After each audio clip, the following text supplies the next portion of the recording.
Hello भाई लोग, स्वागत है आपका आज के नए टॉपिक में। आज हम लोग पढ़ने जा रहे हैं इकोनॉमिक्स का एक और नया टॉपिक, जो कि है आर्थिक विकास में राज्य की भूमिका की चर्चा करनी है। हम लोग जो आर्थिक विकास है उसमें राज्य की क्या भूमिका होती है उस पर चर्चा करनी है। बहुत ज्यादा इंपॉर्टेंट टॉपिक, अलग टॉपिक है, क्योंकि जो अलग टॉपिक्स होते हैं वही आने के सबसे ज्यादा चांसेस होते हैं। तो आप ये टॉपिक्स जरूर एक बार पढ़ के जाए, ठीक है। अब मन है बाकी आपका, बाकी चलो शुरू करते हैं टॉपिक। आर्थिक विकास में राज्य की क्या भूमिका है। तो आर्थिक विकास में राज्य की क्या भूमिका है। तो आर्थिक विकास किसी राष्ट्र के आर्थिक संसाधनों के उपयोग से समाज की समग्र भलाई में सुधार लाने की प्रक्रिया है। आर्थिक विकास क्या है, किसी राष्ट्र के जो आर्थिक संसाधन होते हैं उनके उपयोग से क्या है, समाज की एक समग्र भलाई में सुधार लाने की एक प्रक्रिया है। यह केवल आय के स्तर में वृद्धि तक ही सीमित नहीं होता। मतलब यह केवल यही नहीं कि आय के स्तर में वृद्धि कर दे उसी तक सीमित नहीं होता, बल्कि इसमें जीवन स्तर, रोजगार के अवसर, सामाजिक कल्याण और समग्र सामाजिक और आर्थिक बुनियादी ढांचे का भी विकास भी शामिल है।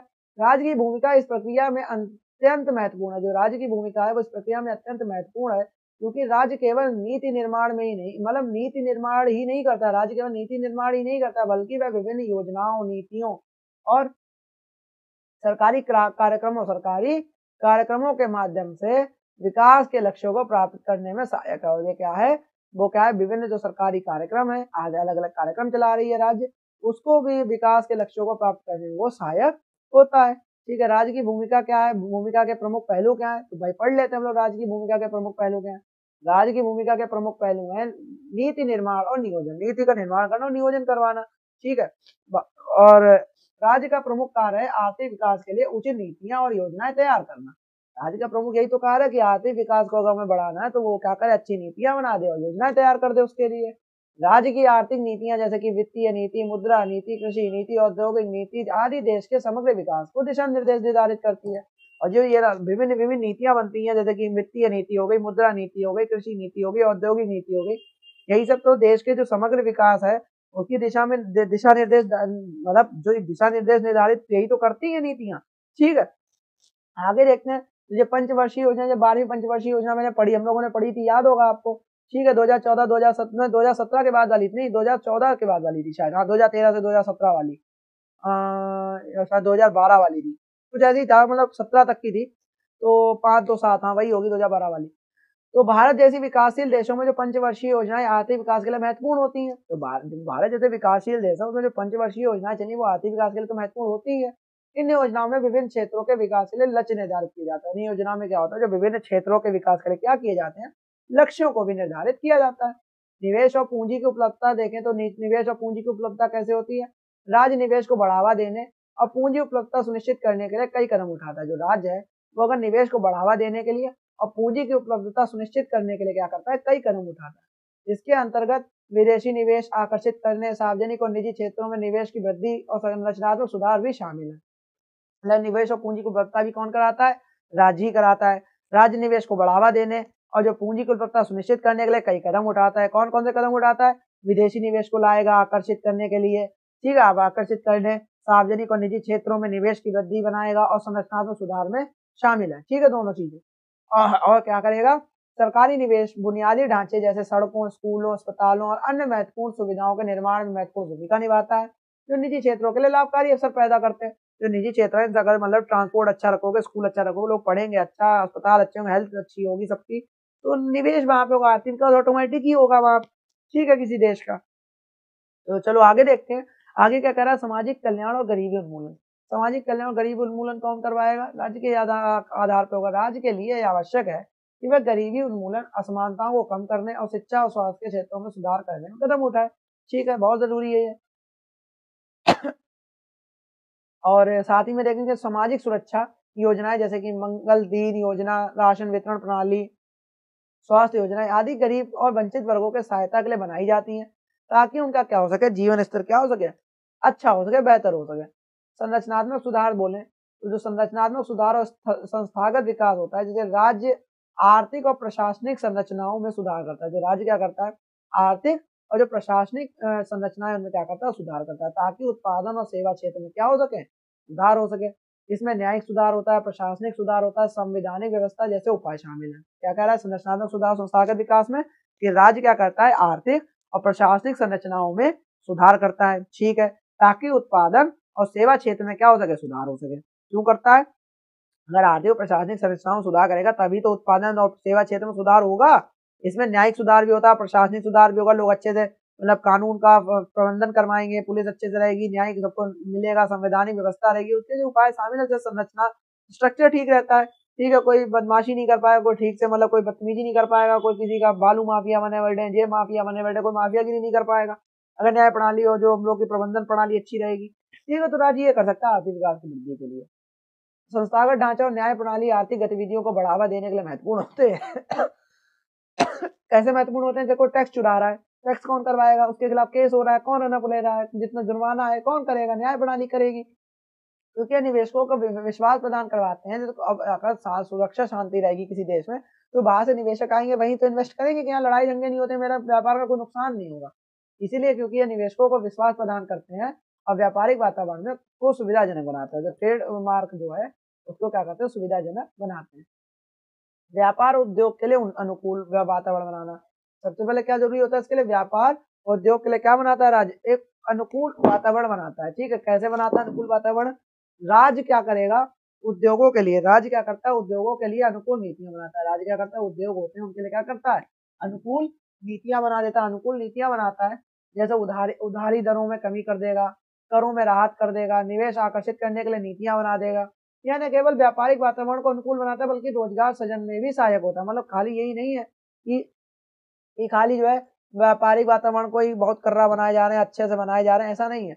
यह रोजगार सृजन में भी क्या होता है? सहायक होता है। राज्य क्या करेगा? प्रौद्योगिकी और नवाचार, टेक्नोलॉजिकल और इनोवेशन में निवेश करेगा, इन्वेस्टमेंट करेगा, ताकि उत्पादकता और जो प्रतिस्पर्धा क्या हो सके, बढ़ सके। ठीक है, जाहिर सी बात है।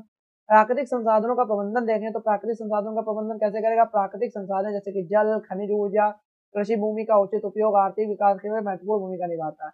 ऐसे जो जल होता है या प्राकृतिक संसाधन जैसे कि जो जल हो गया, खनिज ऊर्जा हो गया, जो कृषि हो गया, कृषि भूमि का उचित जो उपयोग हो गया, आर्थिक विकास में क्या करता है? महत्वपूर्ण भूमिका निभाता है। राज्य इन संसाधनों का प्रबंधन और संरक्षण सुनिश्चित करने के लिए नियम और कानून बनाता है। और राज्य क्या करता है? इन संसाधनों का प्रबंधन मतलब प्रबंध करने के लिए, संरक्षण या बचाव करने के लिए क्या करता है? नियम और कानून बनाता है। राज्य क्या करेगा? पर्यावरणीय संरक्षण और सतत विकास के लिए नीतियां लागू कर देगा, ताकि क्या हो सके? प्राकृतिक संसाधनों का दुरुपयोग ना हो, मतलब जो नेचुरल रिसोर्सेज है उनकी दुर्गति ना हो, और आने वाली पीढ़ियों में के लिए इन्हें क्या किया जा सके? संरक्षित किया जा सके। मतलब आने वाली जो फ्यूचर जनरेशन है उसको लेकर करा जा सके, इसको प्रोटेक्ट करा जा सके, जो हम लोग के जो नेचुरल रिसोर्सेज है। मूल्य और मुद्रास्फीति पर नियंत्रण, जैसे राज्य मुद्रास्फीति पर नियंत्रण रखने, मूल्य स्थिरता बनाए रखने और मूल्य वृद्धि को नियंत्रित करने के लिए क्या करती है? मुद्रा नीति और वित्तीय नीति अपनाता है। ठीक है, जो राज्य क्या होता है? मुद्रास्फीति पर क्या रखने? नियंत्रण रखने, मूल्य स्थिरता को बनाए रखने, और जो मूल्य वृद्धि होती है उसको क्या करने? नियंत्रित करने के लिए मुद्रा नीति और वित्तीय नीति अपनाता है। यह विकास को क्या करता है? प्रभावित करने वाले नकारात्मक तत्वों को नियंत्रित करने में मदद करता है। विकास को क्या करता है? प्रभावित करने वाले जो नकारात्मक तत्व होते हैं उनको नियंत्रित करने में क्या करता है? मदद करता है। अंतरराष्ट्रीय व्यापार और वैश्विक जो अर्थव्यवस्था में क्या होता है? एकीकरण कैसे होगा? तो राज्य क्या होगा? वैश्विक व्यापार को बढ़ावा देने और विदेशी व्यापार संबंधों को सुदृढ़ करने के लिए क्या होता है? कदम उठाता है। राज्य क्या करता है? वैश्विक व्यापार को क्या देने? बढ़ावा देने और विदेशी व्यापार संबंधों को क्या करने? सुदृढ़ करने के लिए कदम उठाता है। यह न केवल विदेशी मुद्रा अर्जित करने में मदद करता है, ये यही नहीं होता कि खाली विदेशी मुद्रा को अर्जित करने में मदद करता है, बल्कि वैश्विक आपूर्ति श्रृंखला में भी क्या करता है? देश की स्थिति को मजबूती प्रदान करता है। बल्कि जो वैश्विक आपूर्ति श्रृंखला है उसमें भी क्या करता है? देश की स्थिति को क्या करता है? मजबूती प्रदान करता है। आर्थिक सहयोग और जो भागीदारी होती है, तो WTO, SAARC हो गया, BRICS हो गया, उनके माध्यम से क्या होता है? राज्य वैश्विक आर्थिक नेटवर्क में अपनी भूमिका बढ़ाता है। इससे क्या करता है? आर्थिक सहयोग और भागीदारी होगा, जैसे वर्ल्ड ट्रेड ऑर्गेनाइजेशन हो गया, SAARC हो गई, BRICS के, उसके माध्यम से क्या राज्य क्या करता है? वैश्विक आर्थिक नेटवर्क बनाता है, अपनी भूमिका को बढ़ाता है। ठीक है, आगे देखते हैं। कृषि और ग्रामीण विकास, कृषि क्षेत्र में सुधार लाने के लिए राज्य कृषि नीतियां, सिंचाई सुविधाएं, उर्वरक वितरण और कृषि बाजार की स्थितियों में सुधार करता है।